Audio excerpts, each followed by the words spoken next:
The following is a production of Neural Network Media and is completely AI generated. It is intended for entertainment and educational purposes only.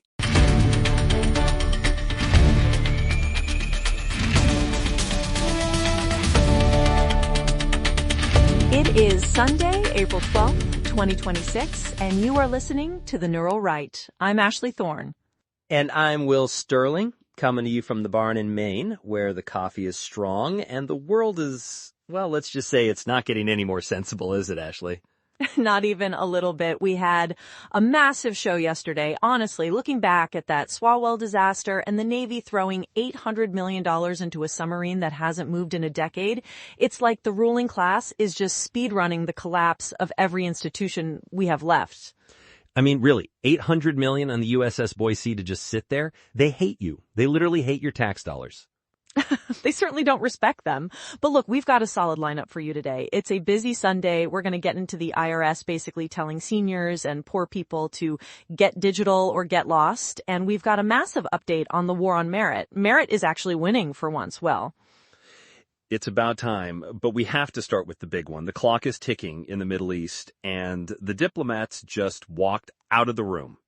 Right, the Islamabad collapse. We're doing a deep dive into the U.S.-Iran situation later in the show. It's the main event today because the Strait of Hormuz is essentially a minefield right now. But first, Will, let's talk about the domestic front. The IRS is making some moves that, let's be real, are going to hurt a lot of people. What is going on here? Seriously, I'm looking at these reports from the Post and the National Taxpayer Advocate. The IRS is phasing out paper checks. Done. Finished. Excuse me? Oh, they're serious. They've given taxpayers a 30-day ultimatum. Give us your electronic banking info or wait. And the reality is right now, as of yesterday, 1.4 million taxpayers are facing delays of up to 6 weeks because they haven't met this digital mandate. See, this is what I mean about the culture of efficiency being used as a weapon. They call it modernization, but it's actually just abandoning anyone who doesn't fit into their tech utopia. Exactly. Think about it. Who uses paper checks? It's the elderly. It's low-income families who might not have a traditional bank account. The unbanked, as the elites like to call them from their penthouses. The IRS CEO Frank Bisniano says this is going to save $777 million by cutting 4,000 jobs and using AI. Right. But meanwhile, we just saw the Pentagon pass the $1 trillion, trillion with a T, annual budget mark, and they failed their 8th consecutive audit. I'm sorry, but that is peak government. We can't find the trillions for the tanks, but we're going to squeeze a grandma in Florida for her paper check to save money. It's the Victimhood Industrial Complex in reverse. The government creates a system that's impossible to navigate, then blames the citizens for not being modern enough. It's a pincer movement, Ashley. You have the IRS doing this on one side, and then you have the Department of Homeland Security, DHS, which is basically in a permanent state of shutdown or stalemate. The GAO just released a report, GAO 25-10746 for those of you playing at home, showing that the backlog for everything from border processing to simple federal compliance is at an all-time high. Right, and they'll tell you it's because of a lack of resources. It's never a lack of resources. It's a lack of competence. They have the money. We just saw they have $1 trillion for the military. They just don't have the will to serve the people who pay the bills. They don't. They want a frictionless digital population that they can monitor with AI. If you're a person with a paper check, you're a node that hasn't been synced yet. That's how they see you. Well, speaking of nodes and systems, let's move to something that actually gives me a little hope. Merit is making a comeback. Is it? Well, believe it when I see it. Believe it. IBM, one of the biggest gatekeepers in corporate America, just agreed to a $17 million settlement with the DOJ. Whoa, for what? For diversity modifiers. That is the actual term. The DOJ's Civil Rights Fraud Initiative, which by the way is a great name, found that IBM was linking executive bonuses directly to demographic hiring quotas rather than performance. So they were literally paying managers to hire based on race instead of talent. Exactly. It's the definition of a racket. They were misrepresenting their hiring practices to shareholders, claiming they were merit-based while secretly using these diversity modifiers to hit social engineering targets. I mean, really? $17 million is a drop in the bucket for IBM, but the precedent Think about the precedent. It's huge. We saw Walmart and Meta phasing out race-based programs last year, and now this. The war on merit is hitting a wall. Because guess what? When you stop hiring the best people, your stuff stops working. Your AI hallucinates. Your planes don't fly. Right. And it's not just corporate. Look at education. The SAT renaissance is in full swing. According to campus reform, elite universities are quietly bringing back standardized testing because they realize that holistic admissions, which is just code for vibes and victimhood, was destroying their academic standards. It's because the ruling class realized their own kids were getting beat by students who actually studied. But honestly, Ashley, don't you think they'll just find another way to bake the ideology into the AI? Oh, they're trying. The House Judiciary Committee just put out a report on how the federal government is trying to control AI to suppress certain narratives. They want to automate the Victimhood Industrial Complex, but the IBM settlement shows that there's a legal cost to this now. The anti-victim movement is gaining ground because people are tired of being told that their hard work doesn't matter if they don't have the right diversity score. It's the authenticity pivot. That's what I'm calling it. People are starving for something real. Look at what's happening in culture right now. You mean the country music thing? Literally, the Billboard charts from yesterday, April 11th, it's all soul and struggle. It's not that plastic, overproduced pop garbage. It's people singing about real life. And even the Pope Leo XIV gave his address today, Divine Mercy Sunday, and he was talking about truth being obscured by fake news and unfounded accusations. Did the Pope just call out the mainstream media? He basically did. He talked about an unarmed peace and a globalization of indifference. He's looking at the Middle East, he's looking at Ukraine, and he's saying the search for values has to be about moral integrity, not just following the algorithm. I like this Pope. He's calling out the fake news culture that thrives on keeping people perpetually offended. But here's the reality. While the Pope is calling for peace, the world is getting a lot more dangerous. And that brings us to the real breakdown of law and order. You're talking about the looting of the public, aren't you? I am. Let's talk about Dr. Fadi Salim in Michigan. Oh, this guy. This is demonic. It's beyond. This dentist in Macomb County was just charged with 131 counts of Medicaid fraud, racketeering. He was billing the government for dental crowns that he never even put in. Right. And here's the kicker.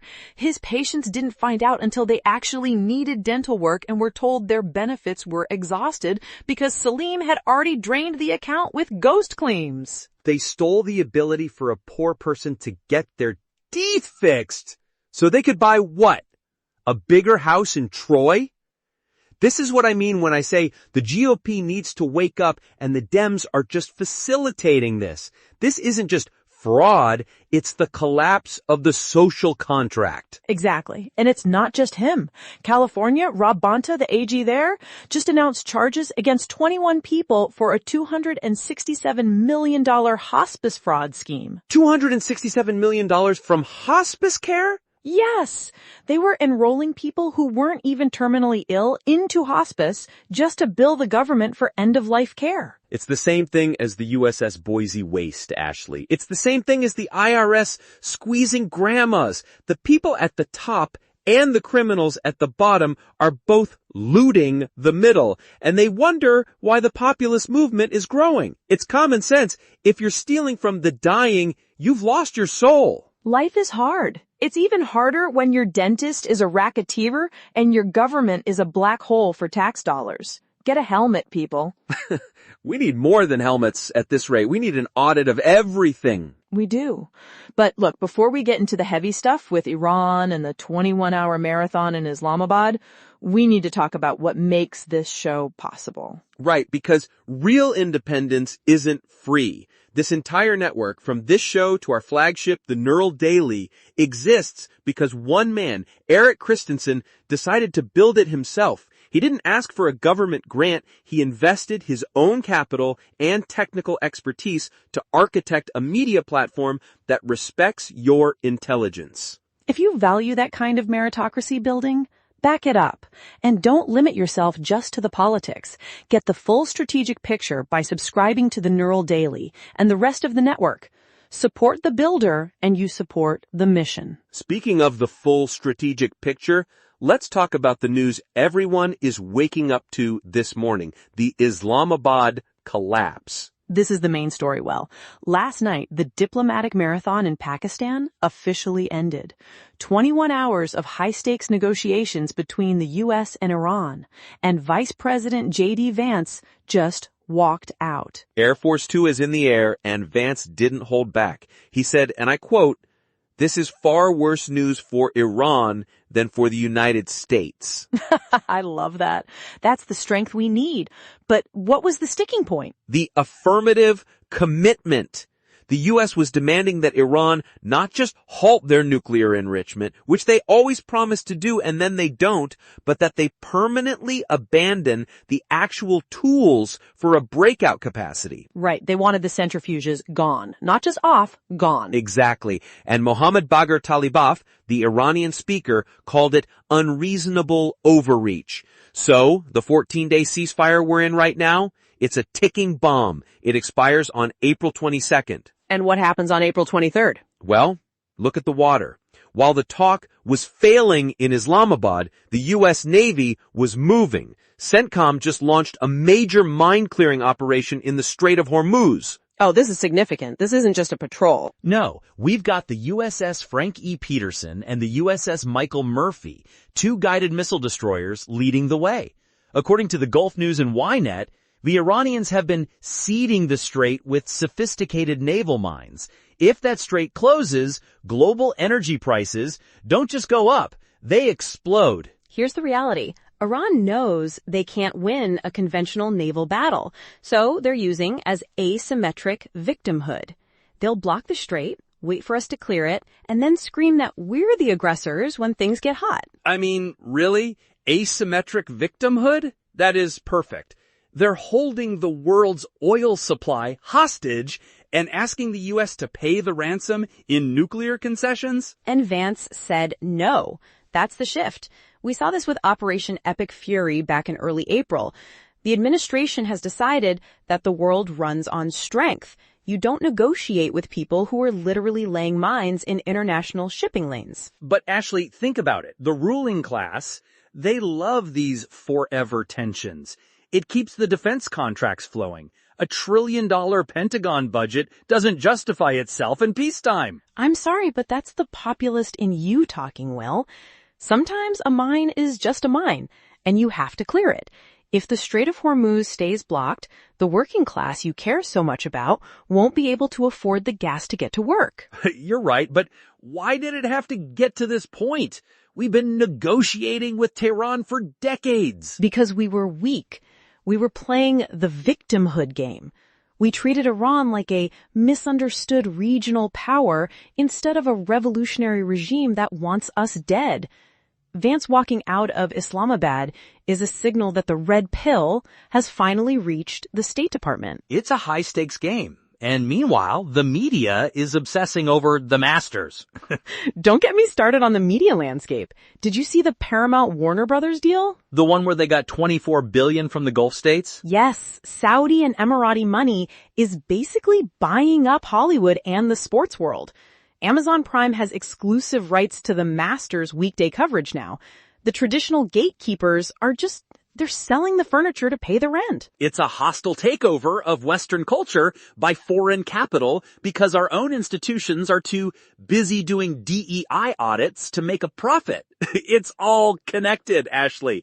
The weakness in the Strait of Hormuz, the fraud in the Medicaid system, the sellout of Hollywood. It's a civilization in a correction phase. Well, I'll take a correction over a collapse any day. The authentic pivot you mentioned, that's the key. People are waking up. They're seeing the Michigan dentist for what he is. They're seeing the IRS for what it is.